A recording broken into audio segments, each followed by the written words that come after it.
Let's play some hockey.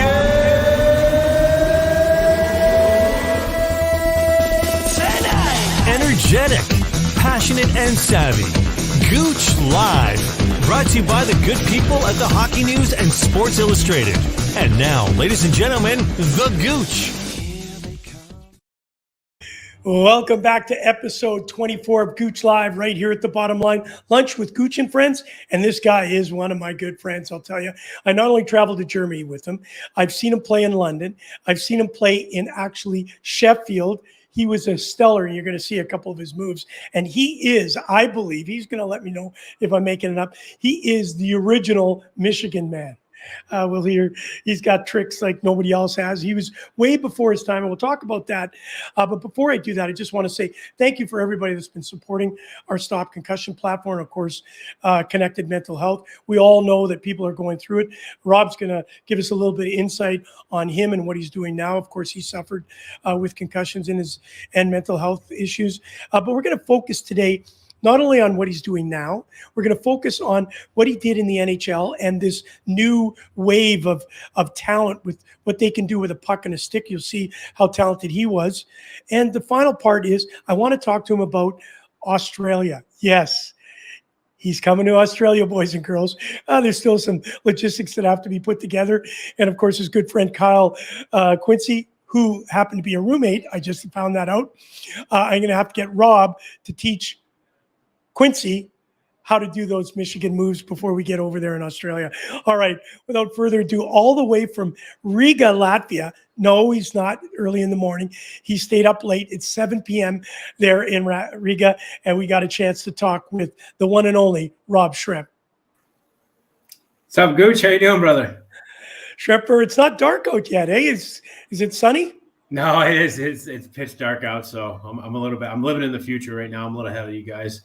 But, all right. Listen, before we get into hockey and all this stuff, I do have to go this way. I have to ask you, what is the political situation you're in Riga? You're not next door to Ukraine, are you? No, we're bordered with Russia, Estonia, and Lithuania. So I don't know. To be honest, I don't speak the language. I don't pay attention to the news at all. So I kind of live in a little bit of a bubble. So I'm just hoping at this point that the alarm bells don't go off of the evacuation. So I don't know. Do you know where the bunker is that you have to get to if there is any of that stuff? Once we get off here, I'm going to go start digging my hole. That reminds me of Hogan Heroes. Hey, listen, let's talk a little bit. Obviously, you were drafted first round, 25th overall in 2004 by the Edmonton Oilers. You're not only a great hockey player. I love your style of game. I wish I had your hands, for God's sakes. I may be still playing. But you're also just one of those fun-loving guys. I met you in London with the London Knights when we did the Eurocan Cup. And, of course, you went over to Germany and just had a blast over there. And, of course, your career has taken you very similar to me, kind of like your skates or your passport to the world. So I wanted to touch base with you first about obviously that day when you got drafted and moved up from the London Knights and then moved into the NHL with the Edmonton Oilers. Just paint us a quick picture on what that feeling was all about. Yeah, it's a lot of build-up going into the draft here. World Juniors, Memorial Cup. We're trying to put together a Memorial Cup run with London, playoffs and all that. There's a lot of excitement inside of that picture. There's the draft. So a lot of excitement. And, obviously previous years going into that, there's always the rankings, the TSN's scouting reports and the rankings, and you're paying attention, and 14, 15, 16, it's a lot of that build up. So the day you drafted it's a wild day, and it's exciting, and something along the lines where, your family's put a lot of sacrifice into it. So it's sort of a payoff in some regard, and an acknowledgement of your hard work up until that point. So yeah, it's wild, man. It's you see the action going on the floor with all the scouts and all the general managers and the coaches, and it's so many powerful and impactful people all sitting in one building. It's pretty cool. So yeah, very exciting. And getting a chance to get drafted in the Canadian market was awesome. Playing in London, obviously got a chance to see what that was actually like, and lived the Canadian hockey lifestyle since the time I was 14. Really, I was playing junior tier 2 up in Ontario. So it was great. I didn't play that much in Edmonton, but got a chance to get my first games in the NHL with that, rich history team. It was pretty unique, and seeing some of the, some of the alumni around the rink while I was there it was awesome. You're in awe of some of the guys and what they've done and accomplished in the game. So it's a short little snippet of my time and what it was like to get that draft day and then get off to Edmonton and start my career professionally. Hey, some people seem to forget you are American. I always thought you were Canadian until I looked a couple of weeks ago again on your stats, and I realized you're an American, which is sometimes we tend to forget. Everybody that plays in London is supposed to be from Canada.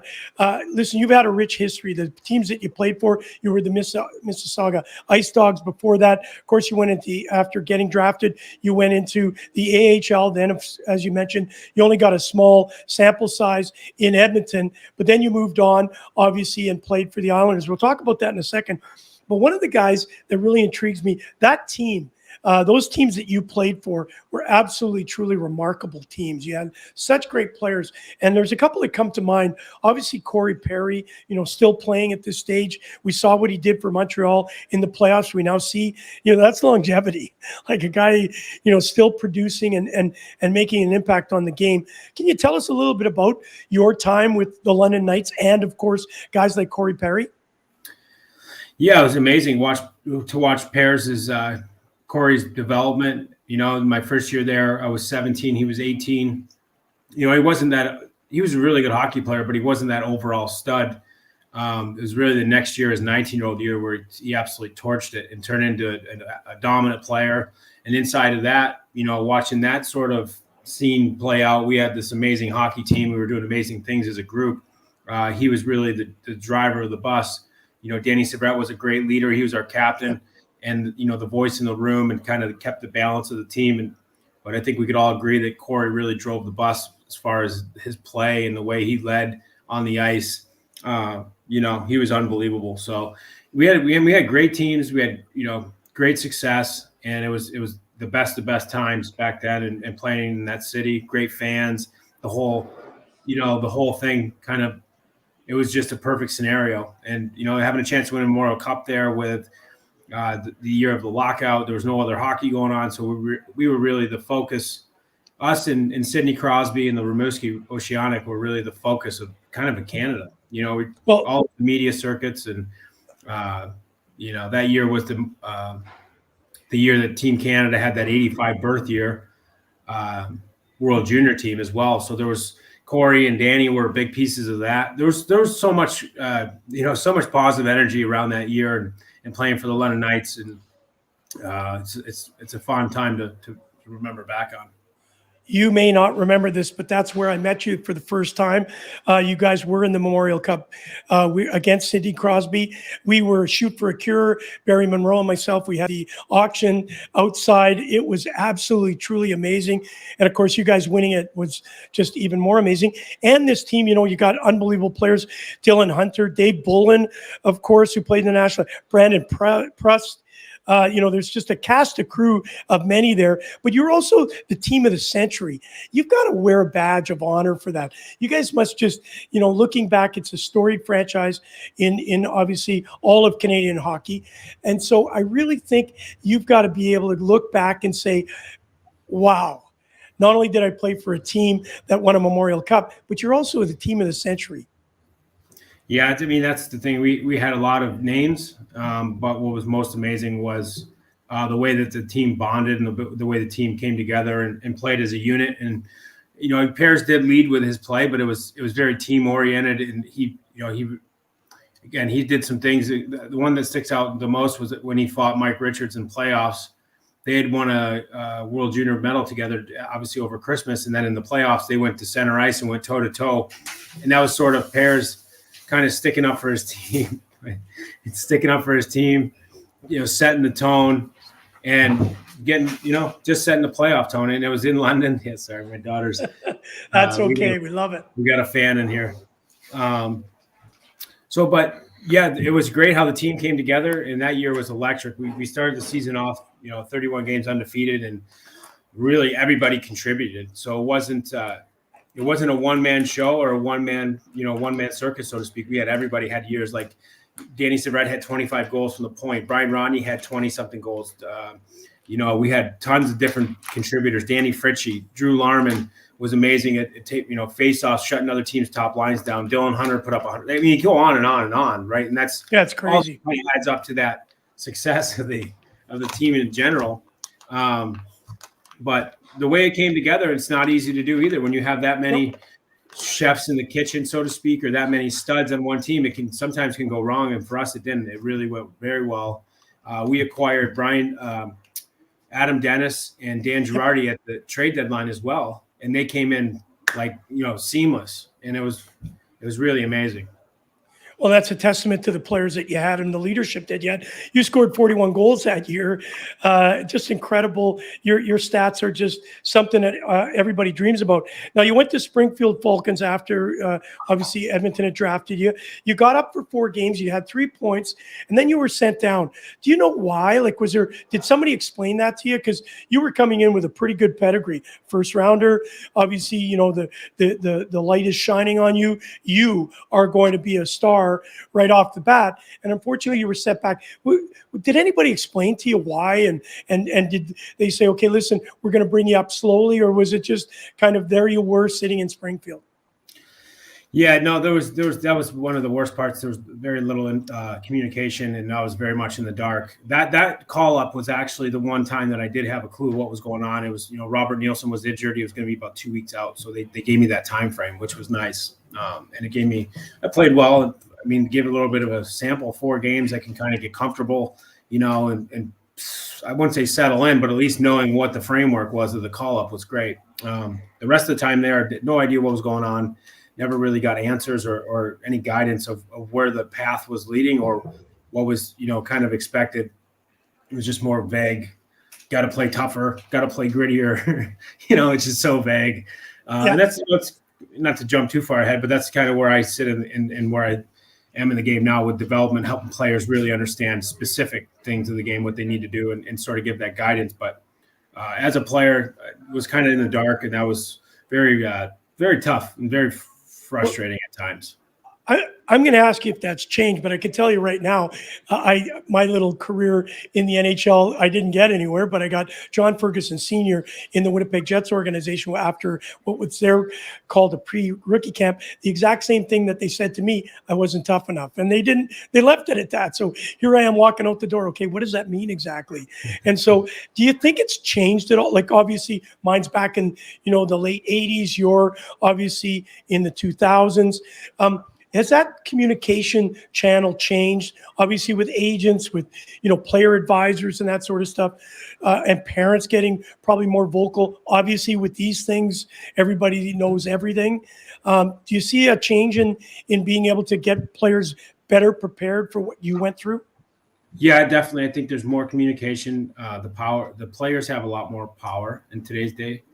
There's way better communication. And I think the old school mentality of that push buttons and see how guys will react has really been, you can see it kind of getting pushed out of the game. It's no longer that way. Crack the whip and see how the horse will run. It's much more specific and much more direct with the information that I think players are getting now. And that helps. You see the development. So it's different. And it's always one of those things when you're older and you're done now, it's kind of, I wish I would have had that, but it's not the way that it works. You can't go back. It's great to see that it's changing that way. And again, communication is key, especially in development, and giving information, having to be specific. So. And we know with your platform that you're using now to help players understand their role in the process. Before it was just you got picked and people would direct you. Now as a player, you have to be better prepared. You have to, if you do get drafted, you're already educated in what the process is going to look like. You just don't know the team.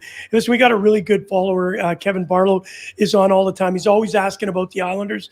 He's one of our newfound friends. And we're not that close to the Islanders, of course. And that's why I wanted to get you on today, just to give us a little bit of an insight. I know you're far away in Riga, but I'm sure you keep in touch with what's going on, especially what you do.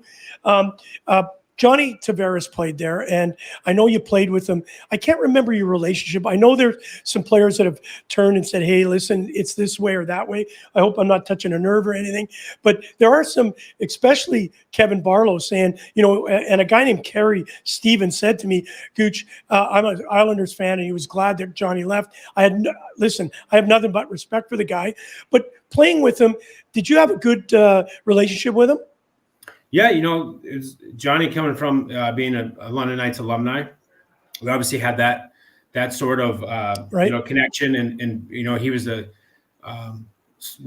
exception underager when I was in the league, so getting a chance to see him play and see what his game was about. And again, come from the London Knights, anytime you come to that organization, you kind of become family just by being alumni. So I had a really good friendship with him throughout the time in the island, and got the chance to watch him develop and turn into a player. And coming in as an 18-year-old kid, he had some struggles. And, for me as a teammate, I was kind of going through some struggles with a different respect. He was going through scoring slumps, and I was kind of trying to get in the lineup.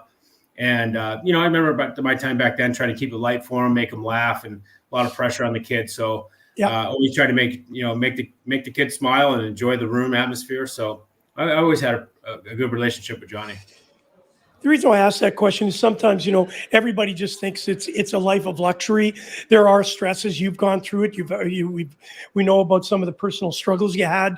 Obviously, being a first rounder and people, obviously pointing fingers and saying, look at where he went. Listen, you played in the National Hockey League, and you're not only a great hockey player. In my mind, you did more than just be a player. You're very good with people. You're very open and honest with people. And what I really like about you is you're a true ambassador off the ice. I saw that personally when you came over to Sheffield and helped me put on an event to help people with suffering from concussions and, of course, spinal cord injuries and mental illness. So the Johnny Tavares situation right now in Toronto, he's under a lot of pressure.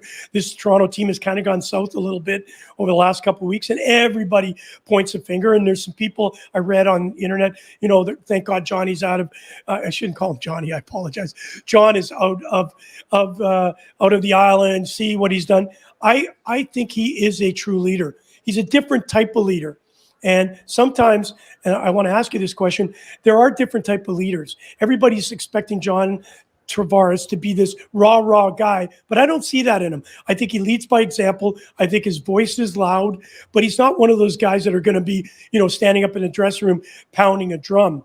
Talk to us about different type of leaderships, because I know you've been around a lot of them, you yourself being a leader. How much pressure is put on a captain that may not be in the forefront, this raw guy, but subtly below, he's making sure his players know, hey, listen, guys, we got to get out of this. Yeah, I think, the big thing with Johnny is like his work ethic is second to none. And I wouldn't say that he's a natural born superstar. And Johnny's worked every single step of the way to get there. And it's every day after practice with the Islanders, he was out there doing stick handling drills, doing extra work. And the amount of work that he puts in is very recognizable. And you see it as a teammate, and you see it if you get a chance to be around him. That's what's impressive about him, the way that he works. He just continues to work. Very quiet guy, very reserved. And I think, again, when he's going to show you is what you just touched on is through his play. And he's just going to keep his mouth shut, going to keep his head down, and he's going to go and he's going to show, and eventually he's going to prevail. And, he always does. So it's something along the lines of that. And I think this pressure and maybe what the noise is on the outside, again, he is very much head down and go, and he's not listening to the outside stuff, and the outside noises are not influencing his thought process at any point, because again, he's going to put the work in, and that's going to, at the end of the day, it's going to pay dividends. So sometimes everybody that plays knows that you have your ups and downs, and on a team like Toronto, I don't think it's not a one-man show. There's a lot of talent there. There's a lot of, a lot of strength to that team. A lot of other guys that can carry the load. So he's hit a little bit of a slump, but again, I guarantee you, he's doing his homework. He's watching his game film. He's working on certain things that he's screwing up a little bit during the game on, and he's putting the work in. So whatever's going wrong right now, he always comes up with a fix, and he'll come back, and then the noise goes back down again. And then it comes up, and while that's all happening like this, Johnny's going like this. Yeah. So he's an even keel, not too high, not too low. Yeah, I mean, it's just such a cliche to say, but it's not that easy to do. No, it's not. Especially in a media market such as Toronto. It's super tough. It's a lot of noise, and but that's what's impressive about the guy. He's done it since he was 14 years old. I mean, he has a super underager in the OHL, and he's had the same continued, what's the right word? Same continued, consistent kind of approach to the game. He's very consistent, no question. Hey, listen, just before I go in and talk about you and the Michigan and all that, and a couple other players I want to mention, let's talk about the Islanders. Are you close? Are you following do you have an opportunity to follow the NHL as like you did before being over here in North America? Most of the East Coast, not the West Coast. The West Coast are like 5 a.m. games, so it's impossible. I mean, it's what, you're not up? You got young kids. Well, yeah. It's tough for the 4-year-old. Of course. So talk to us about the odds. How much are you following them? Yeah, I keep a kind of a pulse on them, and I watch their games and check in and just see what they're doing and how the results are going. So it's been a bit of a roller coaster for them too. Offense has been a bit of a struggle. Yeah. Really low goal production. It's tough. They're not producing, so they're losing a lot of games with low scores. I think it's for the boys, for the team. They're in a place where they need one of those, big blowout games for, 6-7, everybody's getting on the score sheet. You see a lot of it's 2-1, 3-1, whatever. They're winning really close, low scoring games. So in my opinion, if they can find a way to pull out, maybe it's one of those things where it's like, let's go all or nothing tonight and just have an offensive blowout, Hey, Rob, how much would it have to do with, the way they started out too? They were on the road for a while waiting for their rink to get open. Obviously with the pandemic, things are, flying all over the place, not really consistent. As a hockey player, especially with the NHL, you guys are really formatted. You've got, structure, and all of a sudden, you're going from hotel to hotel, and all of a sudden, when are we ever playing a home game? Can that set the feeling for the whole season, or can they dig themselves out of this as they attempt to at least be respectable and maybe sneak into a playoff spot?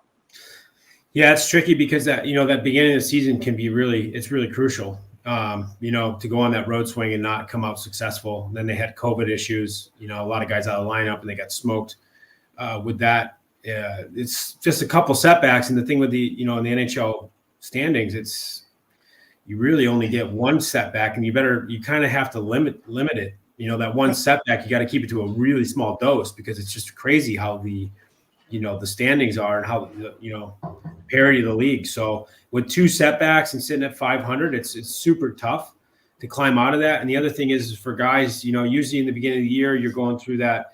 You're trying to hit your stride. You're trying to get in your routine, start to build as an individual, your confidence level, and get your things down, your patterns and your habits, so to speak, kind of dialed in. And when it starts off with losing, it's like negative. It mentally, it's very tough. It just is. Hey, we are with Rob Schremp here at the Bottom Line, Gouche Live, Lunch with Gouche and Friends, and I consider you a very good friend. You've been around the world with me already. We will be seeing you in Australia, New Zealand. I know you're working out. I think you've worked out for the first time this morning, so I'm looking forward to that because I need your leadership and I need your tricks. Before we go into those tricks, and I'm going to show a little video that you showed me in Sheffield, I wanted to ask you played with Mackenzie Weegar at Portland with the Portland Pirates back in 2015, 2016, and he was drafted 7th round in 2013, and he is having a stellar career. Did you see that coming? I liked Mackenzie a lot. He had this unique style to him, pretty fearless, and in the sense of he just, he really enjoyed being at the rink every day, and he had this lightness to him, and kind of like a kid, we're in the AHL, but it's still like peewee hockey to him. He's rah, and he's super pumped up all the time. And I thought in my opinion, back in those times, I'm like, man, if this kid could refine his tools, sharpen them up a little bit, he could be a stud, because he had that, again, fearlessness. Nothing really scared him. He could chuck the knuckles a little bit too. That side of it, as far as fearless, and then also with making plays, one play mistake didn't get him down. He had that resiliency to him. So it's always like that. I think it was Pat Morrison said it to me one time. It's, a lot of guys will produce at the level in the NHL if they're given the same opportunity that they had in junior. And I know that McKenzie had a great junior career, had a lot of opportunity, and kind of led his team there. And I think now once he's kind of grown into this comfort level at the NHL level, you see what he's positive. What he's capable of doing.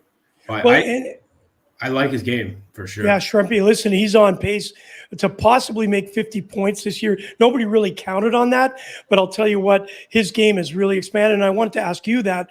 Obviously, sometimes, those diamond in the roughs, if you want to call it, nobody's calling for a guy like that to maybe make 50 points. When you saw him, did you see that specially in him? Because there's some players where you'll, as a player yourself, you can look at that guy and say, wow, I think he's going to be a good one. And maybe some people don't see it, but you're in the dressing room, you're watching him prepare for not only practice, but for games. And sometimes the press doesn't see that. And, they maybe bark on him a bit when they kind of struggle and start to develop. But he is now coming out on his own at 50 points almost this year. Yeah, I think that's a blessing for him to be in that, not a media market in Florida, because I can't guarantee it, but if he was in a media market like you just touched on, they probably would have written him out of the league in their articles. The thing is with McKenzie, he needed time to mature and again refine his tools, because in the A it would be, like 2 or 3 really good plays, very, very good plays, and then a bonehead play. And then it's just a matter of, and when you do it in a media market, as soon as you make one bonehead play, you're the worst in the world and sell your house and they should trade you. And it's again, if you don't have that JT mentality of not being able to listen to that crap, it plays. We're athletes and we have a lot of ego, and you need sometimes to be supported versus kicked down. So again, not to get too far off the trail, but with McKenzie being down in Florida, and it's not a media market, they got a great team now, and they're really coming a long way. And they're fun to watch. They're an awesome hockey team right now. But McKenzie got a chance to just be under the radar, and all of a sudden, out of nowhere, you're like, where did this guy come from? He's been there the whole time. It's again those, the development phase for him wasn't in the spotlight, so he can make some mistakes down. Yeah. So, Rob, just ending on this note, then, you always hear players, I'm not reading the media, I don't care what's said.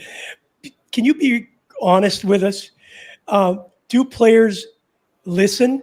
Do they watch the news? Do they read the newspapers? Or most of them just say, hey, it is what it is. I'm going to keep my nose to the grindstone, because we're all human. One of the things a lot of people forget, because they hear the $1 million and you're living this life of luxury. You and I both know it's not always a life of luxury, but you're human. And the human nature is, when you hear criticism, you tend to get your hair up on the back and you try and, you got to hold back. Is it true that they're not listening and watching? No, definitely not. There's too much information at excess here. You'd have to shut off all social media, which is almost impossible these days. And there's so much out there. There's so much news. And the thing is, whether you take that negative and try to use it for fire, but then you're emotional, and it's tough to be able to compartmentalize it. And, as a player, if you're getting dumped on all the time, you got to start to wonder, is management reading this? What do the coaches think? So I think a big piece of it is, for an individual player, is what's inside the locker room. And that's not just the team, but also not just your teammates, but also the coaching staff and the general manager of knowing where you sit with them. Because it's one of those things where if you're not solid with them and you don't know your place with them, this outside noise, really, you start to wonder, again, is the GM does he see this? Are they, you think the same way? Do I gonna worry? It just makes you uneasy in your place. So it's easy when you're on a 10-year, $10 million deal. You're not going anywhere. But how many of those are out there? That's right. So, well, it's also the doubt that's put in your mind. All right, let's go to a real positive thing. I was going through all my notes, and I had an opportunity and all my pictures. I was looking for something today that would be extra special, because I do have Rob Schremp, the Mr. Michigan man, as far as I'm concerned, here today. It's been forefront. Your name has come up with people saying, hey, he was one of the first and one of the best at it. And now everybody, or most of the guys, are trying it, and not everybody's successful with it. But I had an opportunity to find this. Watch this.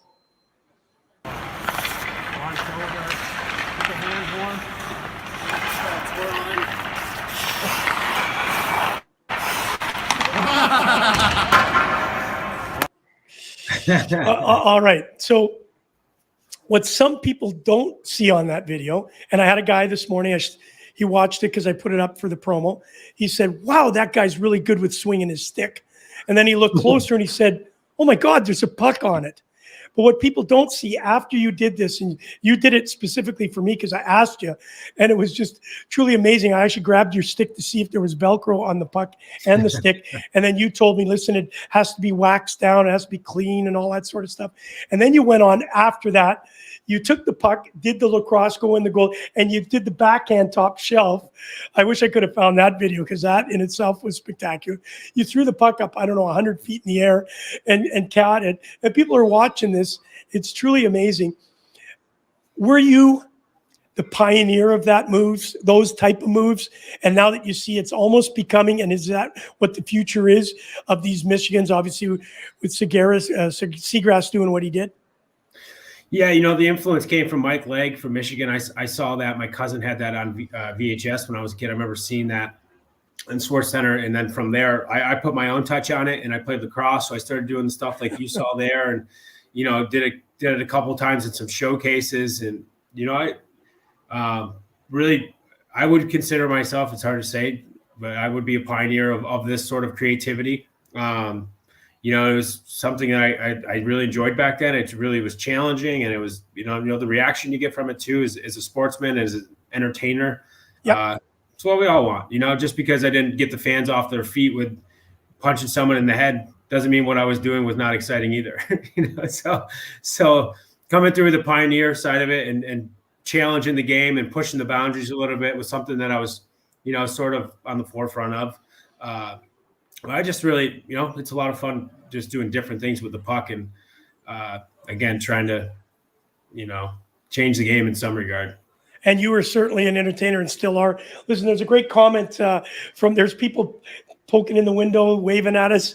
We're right here at the Front Street, the bottom line, of course, with Robbie Schremp, who's in Riga.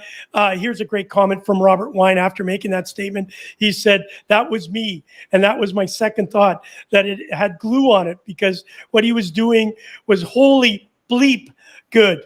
Times a whole lot. Hey, listen, as I let you go, I do want to not only thank you for what you do with youth today. You're getting them to understand the game is not just a game of skill. It's a game of mental health. We're going to get you back on as we're launching our new Connected Mental Health. Obviously over here, we've had some issues with the pandemic. Our youth getting kind of lost along the way. Obviously, these kids not playing or getting the chance to play or practice. It's obviously got to be a big issue with you and what you do. Kids are kind of on the outside waiting for this to all go away. And as we know, it creates mental stresses.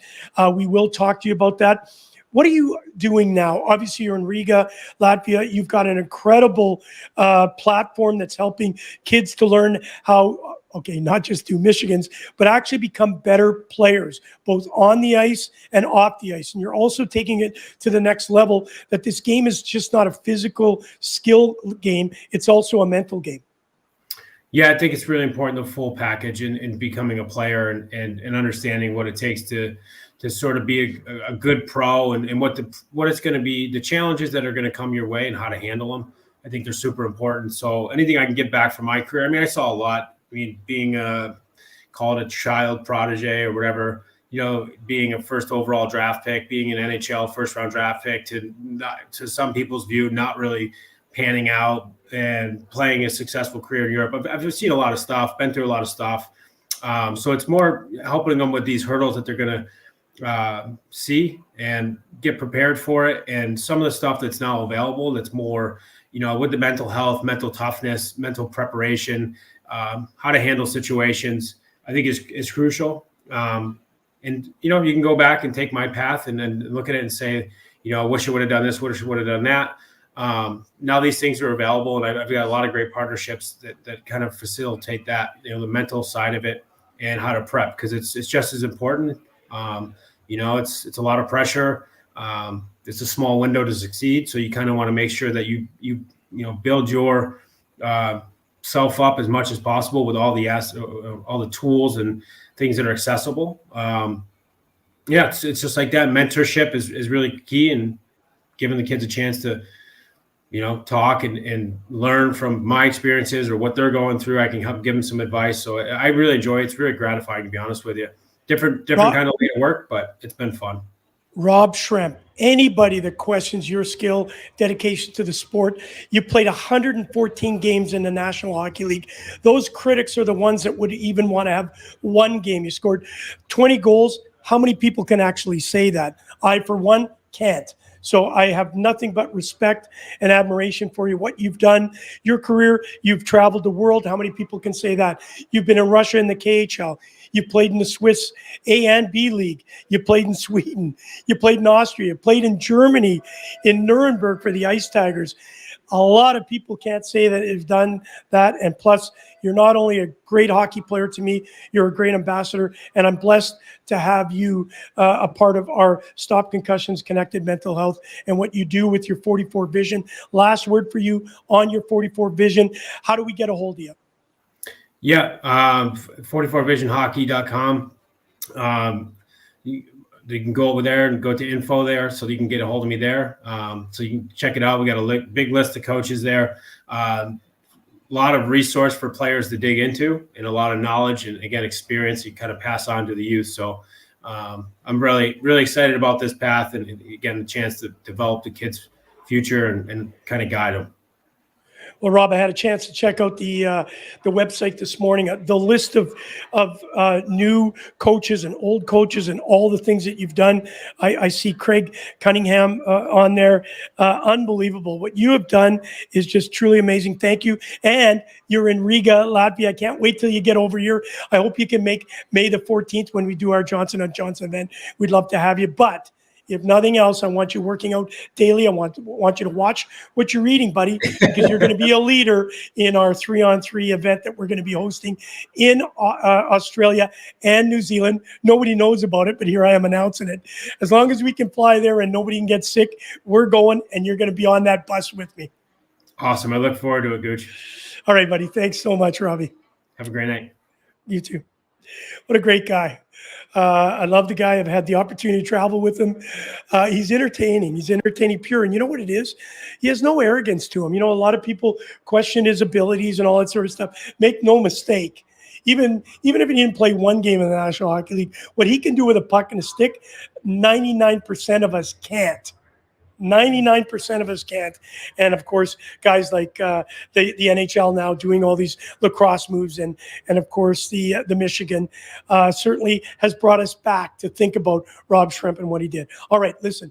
Thank you so much for being a part of Gouche Live right here at the Bottom Line, Lunch with Gouche and Friends. We'll be back tomorrow night. Man, it seems like there's a Leafs game every single night. We'll be back here at the Bottom Line for the pregame show. I'll have my producer, Jordan LaRoche, with me, and we'll have an extra special guest.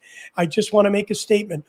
The Leafs are 0-3 in the last 3. There is some tension and pressure in the city of Toronto. Don't cancel your season tickets. Don't stop thinking about a parade. Continue on believing. This team will show you over the next couple of weeks if they are a team that can go deep in the playoffs. And of course, trade deadlines right around the corner. What will Dubas do? All right. You've been watching Gouche Live right here at the Bottom Line. We will see you tomorrow night. You've been listening to Gouche Live with your host, Kerry Goulet, better known as The Gouche, brought to you by the Hockey News and Sports Illustrated.